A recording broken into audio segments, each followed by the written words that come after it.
first of all, thanks a lot for having me. So I'm Konstantin, 36 years old, into watches and the watch hobby. I think it's about 9 to 10 years now. And yeah, since the same time I'm really a watch collector. And do have since 1 year my own watch channel, Mr. B, where I do like to share my insights, my hobby and my watches.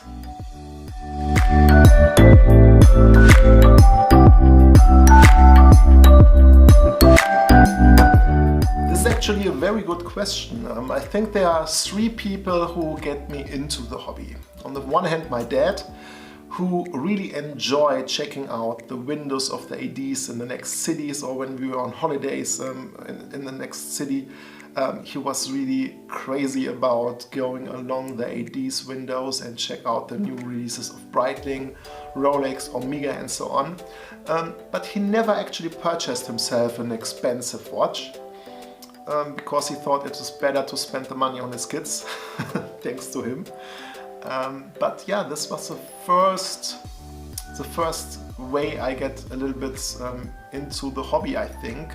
The second person who influenced me a lot is actually his best friend.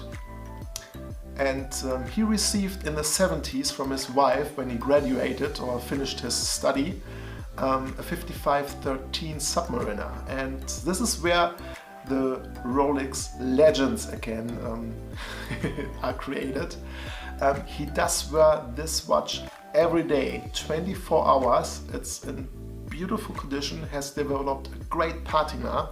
He just gets a revision from his AD, who is certified Rolex watchmaker, but just of the movement. And he got me actually really into the Rolex game, I have to say. The third person who really made me becoming a collector was an ex-colleague, former colleague of mine, who did own on the one hand a Coke GMT Master 2 16710 and as well a Marcelo C, and because of him I actually purchased, it was I think in 2008, my first mechanical watch, which was a Marcelo C Tridente. So this actually did start the whole madness I am in right now.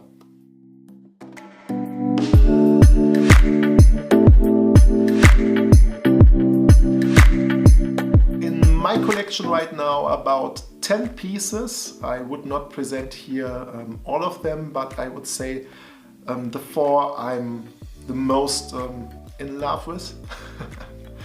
On the one hand, this is my Rolex GMT Master 2, the 116713 LN.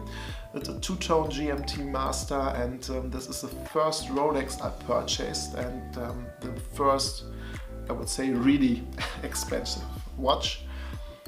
And yeah, it was for me a big change. I purchased it to my 30th birthday. I moved when I was 29 for my company to China to live and work there, and I've spent there actually 4 years and afterwards 2 years in Mexico. And this watch was really a big part of it. It has marks, dents, and lived through a lot of different situations with me. It's a piece I'm really madly in love with, if I can say this about a watch, or where I feel really attached to, and which has a lot of beautiful but also a lot of sad memories inside.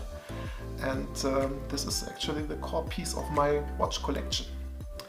The second watch I would like to talk about is of course my Omega Speedmaster Professional, the sapphire or crystal caseback version, so the crystal sandwich one. I did decide to not get the plexiglass version because I don't know, I do wear my watches, and I just didn't want to polish every second or third week the crystal of the original moon watch. I prefer to have a sapphire crystal, which is a little bit more scratch resistant. Sure, if you damage it and it breaks, then you have far more trouble than you have with a plastic glass, but it is for me in the Sapphire version, the nicer one, because you have the movement, you can see every day ticking, and this was really interesting to me to be able seeing actually the chronograph movement, how it works. And it's the most versatile watch in my collection as well, because it looks great on straps, it looks great on the steel bracelet, it is elegant, it is sporty, it is a tool watch, and yeah, it's a watch I would never sell, and if I could have only one in my collection, this is a watch I would keep because of its versatility, of its history, of its character, and yeah, just because it's my Speedy. The third watch in my collection, which is important to me, is my Omega Seamaster Aquaterra. It's a 38.5 master coaxial version.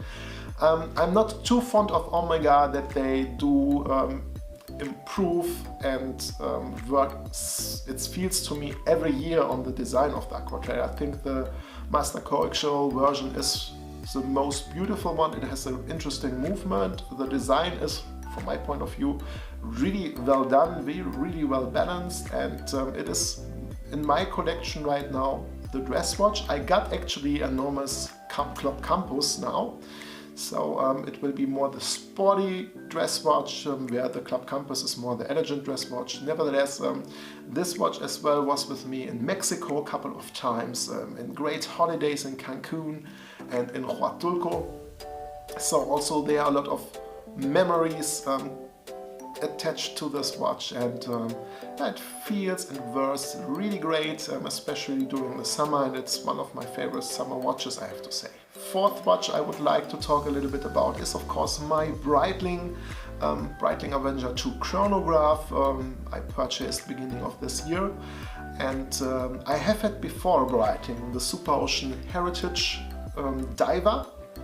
Not the second version with the ceramic bezel, but the one with the aluminium inlay in 46 millimeters. I did like, but it wasn't the real Breitling for me. I don't know. I purchased it because I wanted to have a diver, a blue one, and it was the first Breitling I get in touch with. Nevertheless, as I'm longer into the hobby, I learned more about Breitling, about Chronomat, about the Avenger series, about the Cold series, about the Super Ocean line, and I like the shiny, blingy, masculine type of the Avenger with the subdials, sunburst subdials, full polished case, 43 millimeters, and this is 43 millimeters, as big as they can get, and overall, it's a shiny piece, but yeah, it has a lot of character, it's tooly, and it's, since I bought it on my wrist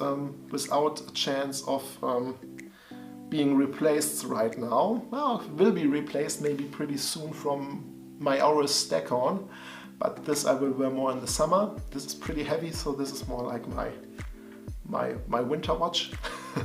But yeah, that are the 4 pieces or the core pieces in my collection, where I'm 100% sure that I will keep them forever, treasure them forever, and where I do have a lot of nice or sometimes bad histories with, and which I do enjoy the most.